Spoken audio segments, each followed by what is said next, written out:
Hello out there. How's everybody doing? And welcome to the State of Joe. I'm your host, Joe Santiago. In the New King James Version, or NKJV of the Holy Bible, we read in Luke chapter 11, verses 9 and 10, verse 9 reads, Jesus is speaking, "So I say to you, ask, and it will be given to you. Seek, and you will find. Knock, and it will be opened to you." Then verse 10, "For everyone who asks receives, and to him who knocks it will be opened." Then we find in Mark chapter 11, verse 24, this is Jesus speaking again. It states, "Therefore I say to you, whatever things you ask when you pray, believe that you receive them, and you will have them." And once again, we see another example from Jesus. Matthew chapter 21, verse 22. It reads, "And whatever things you ask in prayer, believing, you will receive." And finally, we have another piece of scripture that appears also in Mark chapter 11, verse 23.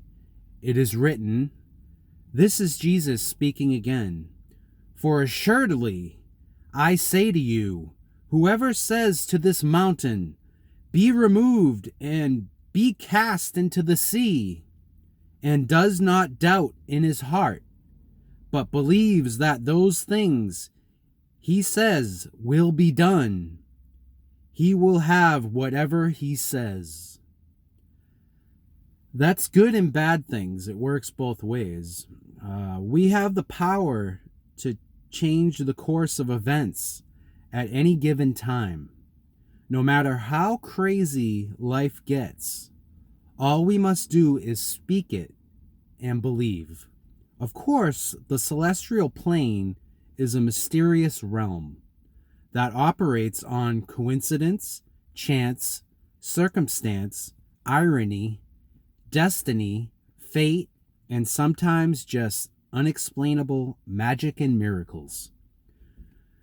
We can be whatever we want to be, change whatever we need to change, and have whatever we want to have.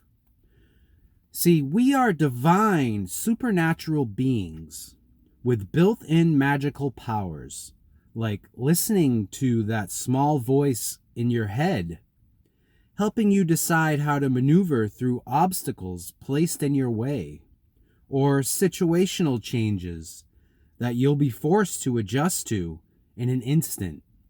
And that life change could potentially impact your life for the rest of your life. Premonitions, gut feelings, or trusting your intuition, also having a supernatural ability to heal yourself and others of disease and ailments, and things like contacted spirits on the other side, seeing the future, and even telepathy or of various kinds. So basically the Bible teaches us, and this goes with karma and positive thinking and all that. Basically, you pray or you speak things, and they happen supernaturally. They happen. A lot of that goes with your belief and your faith. If you believe something will happen, it'll happen. If you get stuck in a situation and you need to find a way to adjust to it, and make it work, then, you speak out. You can speak in your head, but it says really to speak from the words of your mouth, because they're powerful, very powerful. They're actually magical powers too. The words that we speak are magical. So basically, no matter how epic and large the problem is that you're facing, and it seems so bad, and just things are really, really going bad one after another. This happens, then you try to get that taken care of. Something else happens while you're trying to take care of that. And life just gets totally crazy. What you do is you keep praying, but the secret is you have to believe that what you're praying about and speaking about will come to pass. That is hard to be fully believing in something and have that faith to make these things happen. Now, you can pray, and I've done it. I've prayed and got a different response, didn't get what I prayed for. Well, I attribute that to me not being as strong and believing and faithful in my faith to make those things happen. But we do have the power to make that happen. We're created in the image of God. It says in the Bible, let us create man in our own image. It doesn't say let me. God didn't say let me create man in my own image. So that tells me, and some of the churches say, well, he's speaking to Jesus incarnate. Before he was given a body, he's speaking to Jesus. Well, that sounds good and buttons things up a little bit, but it's still kind of miraculous thinking. I think more along the lines is there's God, and then there's high angels and, lesser beings and godlike creatures, lowercase gods, and again, angelic creatures that are helping him along the way. I'm sure it's not really easy. Now, just picture, God, he has to keep track of all of us. So he's got his heavenly clipboard, and he's going down his list of names, and he's checking in with his help. It's like a job. He's the boss. Then you have angels that are helping him get the work done. He gives them the assignment, then they take care of it, or they check up on his subjects, basically his experiments. He's like a boss, and he's also like a scientist, because this is a big experiment. He's looking at his creation. He's making notes on his clipboard, if you will, and he's making adjustments. Satan's right there with him. It tells us this in Job. In the book of Job, Job was a really rich man. He had a big house. He had a lot of daughters, and he had a lot of things. He was very, very wealthy and great man in his time. And you wanted to have daughters because that's how you carried on your posterity. You would marry your daughter to a guy you accepted, and a man, and they would carry on your lineage and whatnot. So basically, Satan's right there, and it gives us this almost like a courtroom scenario in Job, in the book of Job. And it tells how Job went from really quick to having a house, all these daughters, wealth, very big amount of good wealth. Things were going great. Then all of a sudden, like, everything just, his world just fell apart. Things started happening one after another.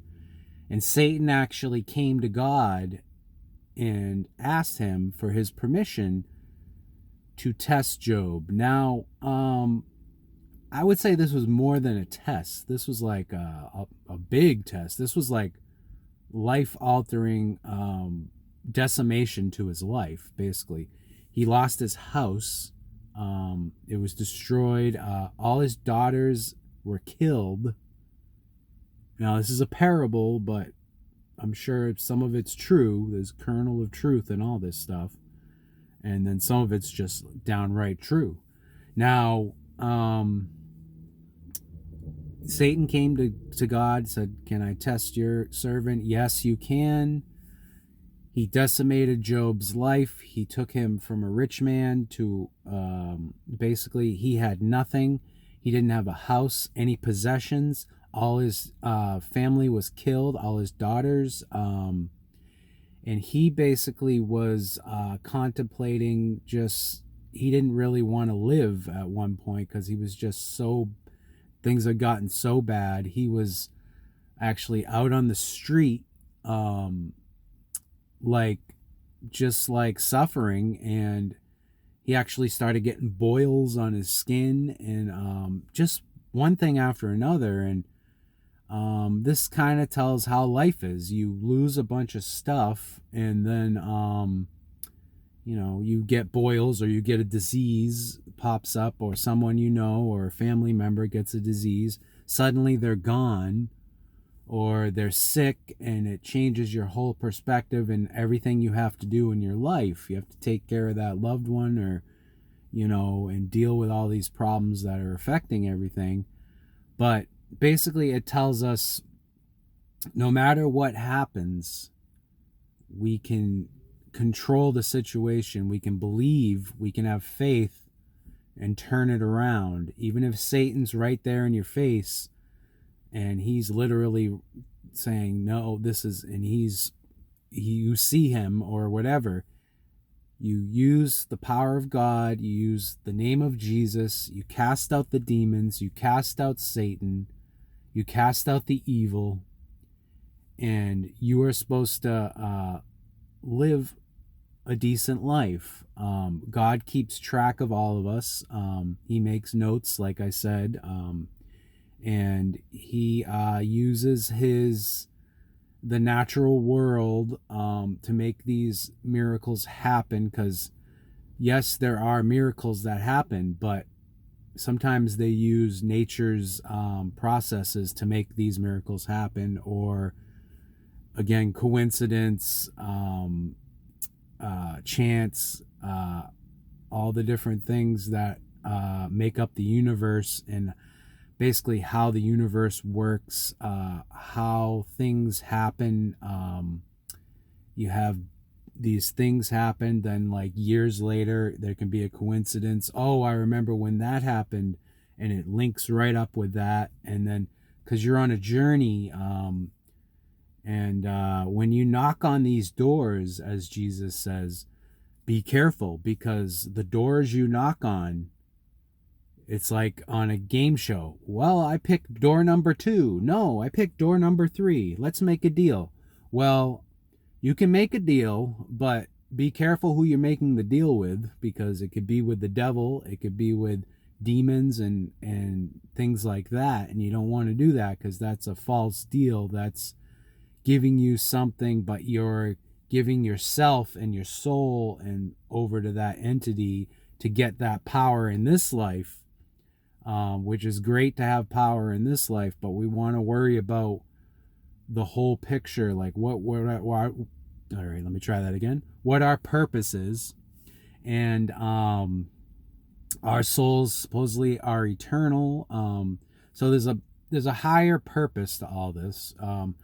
It can seem overwhelming, and just like there's no direction to your life. It can get that way, but just have no fear, because God has a plan for us.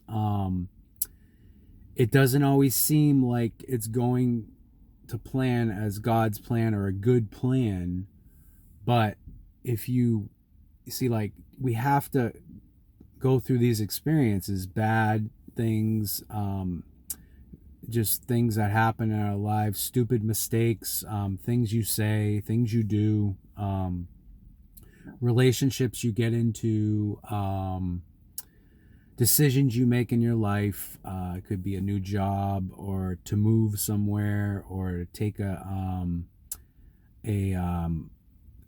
opportunity that comes along, and Opportunity knocks. You knock on that door. You could open that door, and it could be something totally evil that will, you opened the door to that. So that's your reality. You're going to have to deal with that, figure it out, get through it. Then you'll look back, and that experience will actually help you get a little stronger. Sure, you may get an extra line on your face, or you may get a gray hair, or you may fall to your knees and just cry like a little baby. All this stuff might happen. Probably will happen. Eventually it will happen. All this stuff takes place.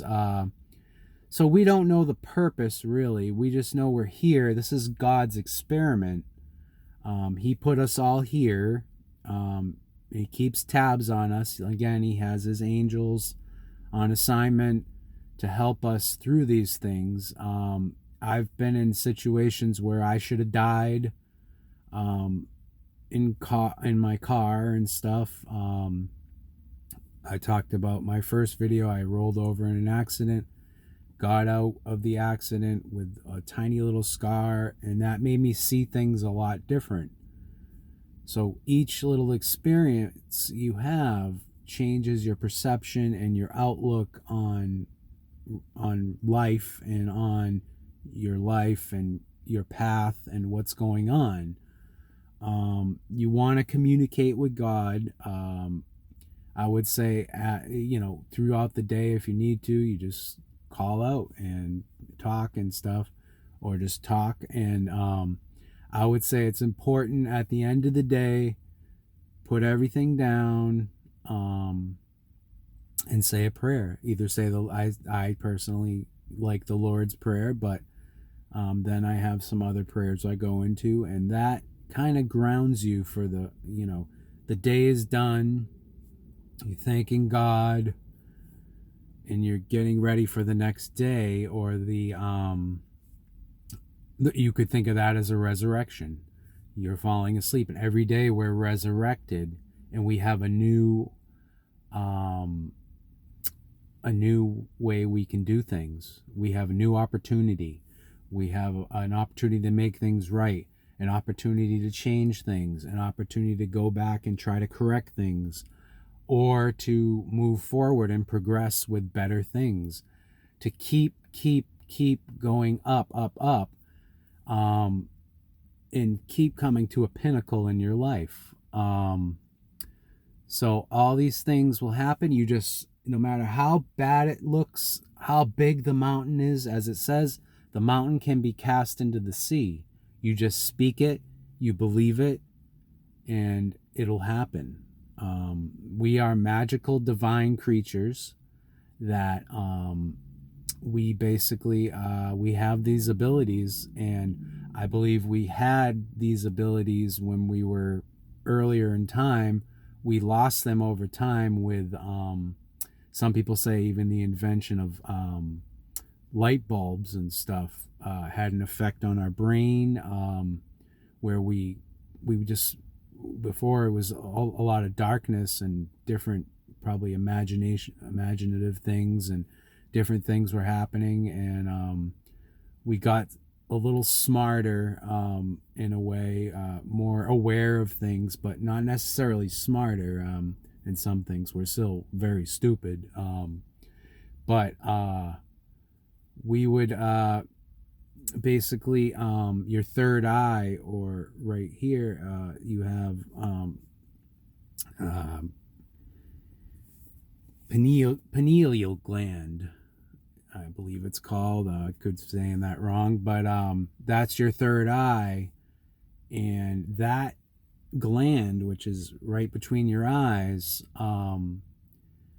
that thing is responsible for all these extrasensory things that we have, and these special powers. That gland, basically what happens is, some of the foods that we eat now, and the stuff they put in the foods and the water, and the things we're taking, well, that gland gets calcified, and the calcium and stuff affects it, and as that gets calcified, you start losing all these abilities over time.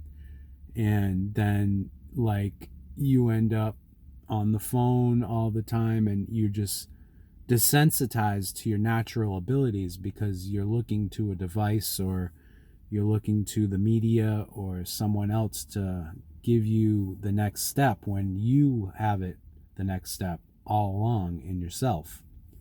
So I would say, speak to God, speak to Jesus, ask them for things, pray, believe that they will happen, and you can have whatever you want in this life. That's the beauty of it. And it doesn't always work out exactly the way you said it, but if you look back, you pray and you believe, all of a sudden these things start happening. You're like, you know what, actually I prayed for that and that actually happened. So we do get these things happening. And so I just wanted to give a little uplifting message. We know the world has gone really crazy, and everybody has all these issues popping up in their lives. Tons of death everywhere. Everyone's dying. So just have faith and believe in God, believe in Jesus, and yeah, and things will be fine. You'll get through. You'll survive. You know, you might not be the richest person in the world or a famous rapper or whatever you want to be, but you'll be, everything's fine, and everything happens in its due time, as the Bible says, verbatim there. So just I would say just keep doing that, and just keep a realistic outlook on things. And everyone has different personalities, and you just got to deal with it. That's life. And so that's today's message. And I hope everybody's doing all right out there, and just keep persevering through your various situations that everybody's in. And I have my situations, and I'm dealing with them in my way, and it may not be perfect. It may not work for everybody, and people may not like it, but I got to do what I got to do, because I got to survive, and I got to live my life and try to be happy. So thank you for joining me today. This is Joe Santiago signing off. Try to love one another. Enjoy your life. Keep the faith. And as always, peace out.